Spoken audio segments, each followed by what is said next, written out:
నేనైతే హాస్టల్ ఉంటున్నా అన్నట్టు. ఇక్కడ ఫుడ్ వాడట్లేదు బేసిక్గా. నాకు ఫుడ్ వాడట్లేదు అని మా మదర్ నా కోసం ఏమేమో పెట్టి కార్గో చేసింది అక్కడి నుండి. మొన్నటిసారేమో నేను తినట్లేదు ప్రాపర్గా అని తనే మటన్ పిక్కిల్ అవి ఇవి అన్నీ తీసుకొచ్చి హెచ్వేడి వచ్చి మరి ఇచ్చేసిపోయింది పాపం. ఇప్పుడు ఈసారిగా నేను వద్దు, ఇంత దూరం రావడం అస్సలు వద్దు అని చెప్తే మా డాడీ పిక్కిల్ చేశారంట. చూద్దాం ఏం పంపిందో, ఇట్లా ప్యాకింగ్ చేయించిందో. ఇప్పుడే బస్ స్టాండ్కి వెళ్ళి తీసుకొచ్చా. సో ఫస్ట్ అయితే నిమ్మకాయ పెట్టింది, డిష్ తాకకుండా కావచ్చు. అట్లుంటుంది మదర్లో. ఇది వచ్చేసి అప్పాలు చేసి పంపింది. అండ్ ఇవి పూరీలు. ఇది వచ్చేసి స్టార్ ఐటమ్ మటన్ పికిల్. వీడియోలో చిన్నగా కనిపిస్తుంది కానీ కొంచెం పెద్దదే box.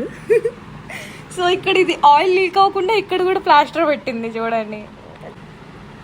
Thank you mummy, I love you so much.